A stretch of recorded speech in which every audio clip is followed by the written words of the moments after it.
بسم الله الرحمن الرحيم.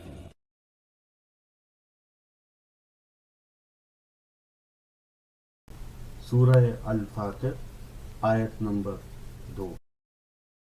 ما یفتح اللہ للناس من رحمت فلا ممسک لها وما یمسک فلا مرسل له من بعده وهو العزیز الحکیم۔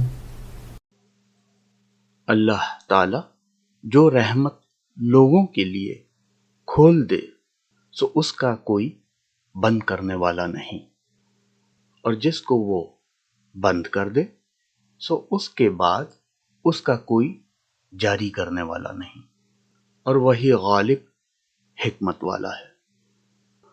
تمام معاملات ہمارے رب کی مکمل رضا اور حکمت سے ہی انجام پذیر ہوتے ہیں۔ انفرادی یا اجتماعی طور پر جو بھی ہم اپنے رب کے رحم و کرم سے پاتے ہیں وہ خالصتاً ہمارے رب کی ہی دین ہوتی ہے۔ حکم صرف اللہ کا، اختیار صرف اللہ کا، وہی ہر لمحے ہر سو اپنی رحمتیں اور برکتیں اپنی تمام مخلوق پر جاری و ساری رکھے ہوئے ہے۔ فضل ہمارے رب کا، انعام ہمارے رب کی طرف سے، جتنا وہ چاہے اور جس کے لیے چاہے۔ اپنے رب کی صبح و شام تسبیح کیجیے، ہر چھوٹے بڑے گناہ سے اجتناب برتیے، اپنے دل سے کھوٹ مٹائیے، آپ اپنے رب سے بیش بہا نعمتیں پالیں گے۔ اپنے اندر عزم پیدا کیجیے، اپنے ارادوں کو نیک بنائیے، دنیا کی نعمتیں بھی آپ پائیں گے اور آخرت میں بھی اچھا صلہ۔ اپنے رب کو راضی رکھنے کی جستجو کیجیے، آپ کا رزق کشادہ ہو جائے گا اور روز مرہ کے دیگر معاملات بھی سنور جائیں گے۔ آیت نمبر 3۔ یا ایہا الناس اذکروا نعمت اللہ علیکم هل من خالق غیر اللہ یرزقکم من السماء والارض لا الہ الا ہو فانا تؤفکون۔ لوگوں، تم پر جو انعام اللہ تعالی نے کیے ہیں انہیں یاد کرو۔ کیا اللہ کے سوا اور کوئی بھی خالق ہے جو تمہیں آسمان و زمین سے روزی پہنچائے؟ اس کے سوا کوئی معبود نہیں، پس تم کہاں الٹے جاتے ہو؟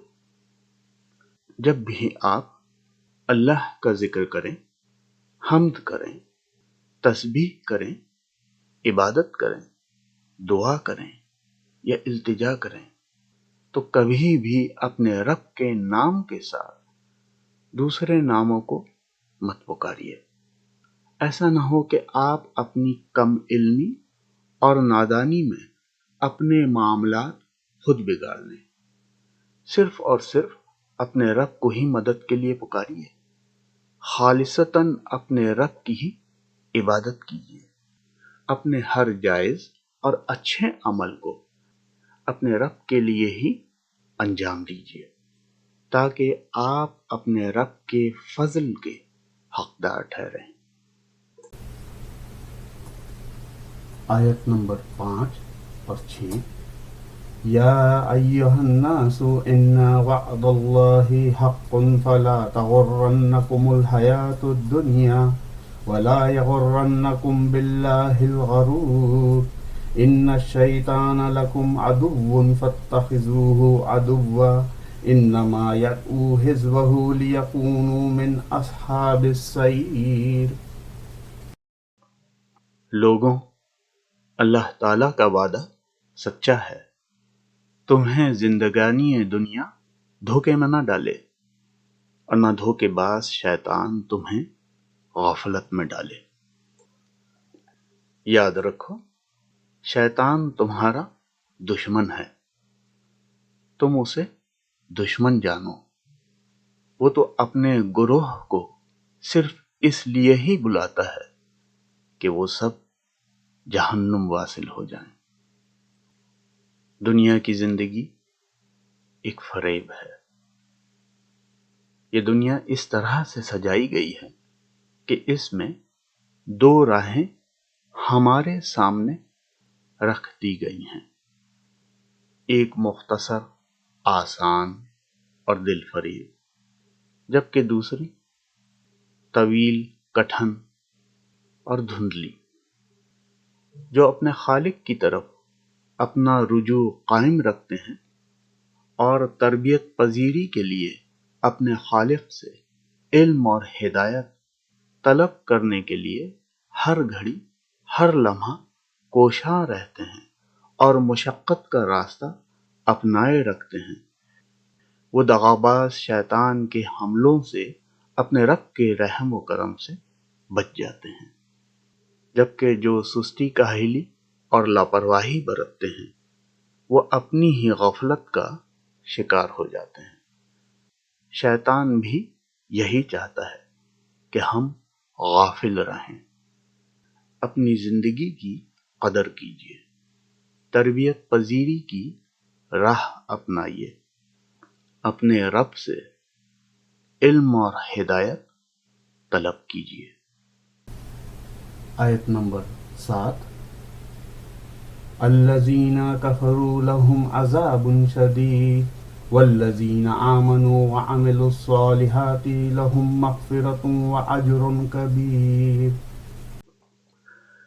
جو لوگ کافر ہوئے ان کے لیے سخت سزا ہے، اور جو لوگ ایمان لائے اور نیک اعمال کیے ان کے لیے بخشش ہے اور بہت بڑا اجر ہے۔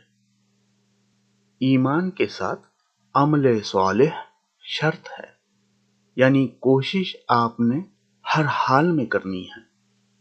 ہر شخص کو اتنا ہی اجر ملے گا جتنی اس نے خود سے کوشش کی۔ ہر کوئی اپنے کیے کا خود سے ذمہ دار ہے، ایک وہ جس نے اپنے رب کی راہ میں مشقت کی راہ اپنائی، اور دوسرا وہ جس نے سرے سے کوئی کوشش ہی نہیں کی۔ برابر نہیں ہو سکتے۔ لاپرواہی اور بے فکری چھوڑیے، اپنی زندگی کے ہر لمحے کو قدر کی نگاہ سے دیکھیے، اپنے وقت کو مفید بنائیے، اپنے رب سے رجوع فرمائیے۔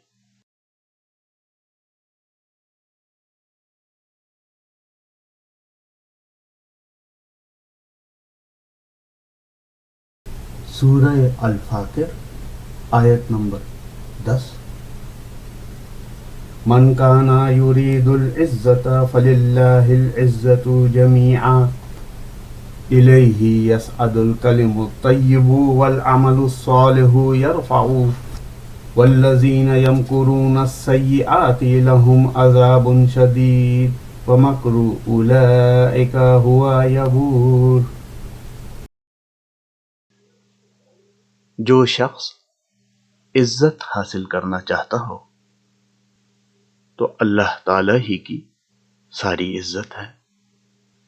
تمام تر ستھرے کلمات اسی کی طرف چڑھتے ہیں اور نیک عمل ان کو بلند کرتا ہے۔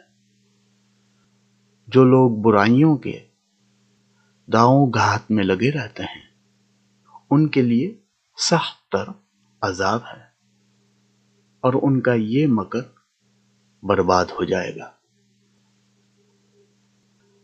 ہم انسان صبح و شام اپنی جھوٹی انا، جھوٹی شان، بے جا فخر و نام و عزت کے کھوکھلے دعووں کی حرص میں صحیح غلط، اچھے برے، پاک و ناپاک کے فرق کو مٹا ڈالتے ہیں، صرف اپنے نفس کی تسکین کے لیے۔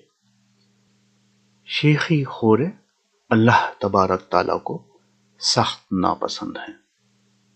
یہی بات ہمیں یہاں اس آیت میں سمجھائی جا رہی ہے۔ کہ پاک صاف ذات صرف اللہ تعالیٰ ہی کی ہے، تمام خوبیاں، تمام خصوصیات صرف ہمارے رب کے لیے ہی خاص ہیں، تمام تعریف، تسبیح، ذکر ہمارے رب کے لیے ہی مخصوص ہے۔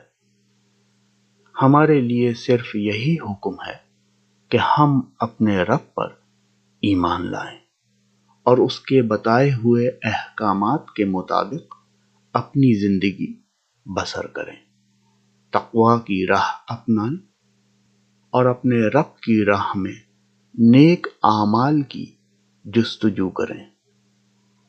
یہی عمل ہمیں اپنے رب کے قریب کر دے گا، اور ہم ادنا سی مخلوق کے لیے اس سے بڑی بات اور کیا ہو سکتی ہے کہ ہم اپنے رب کا قرب پالیں۔ یقیناً بری سوچ، ہمارے برے منصوبے، ہمارا مکر ہمیں اپنے رب سے دور دھکیل دے گا، اور تاریکی اور گمراہی ہمارا مقدر بنے گی۔ آیت نمبر 11۔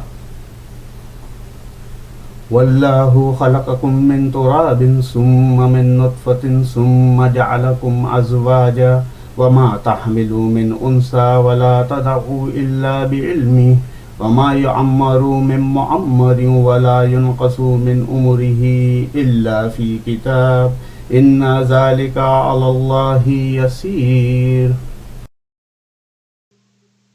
لوگوں، اللہ تعالیٰ نے تمہیں مٹی سے پھر نطفے سے پیدا کیا ہے، پھر تمہیں جوڑے جوڑے مرد و عورت بنا دیا ہے۔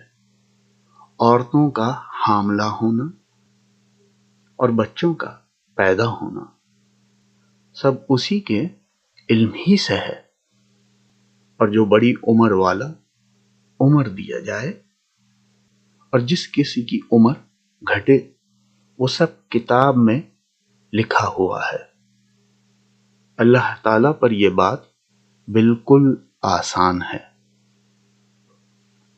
ہمارا وجود خاکی ہے، ہم مٹی سے بنے ہیں، اور ہمارے جسم نے دوبارہ مٹی ہی بننا ہے۔ ہمارے جینے کی ضروریات اور لوازمات ہمیں اسی زمین سے، اسی مٹی کی پیداوار سے فراہم کی گئی ہیں۔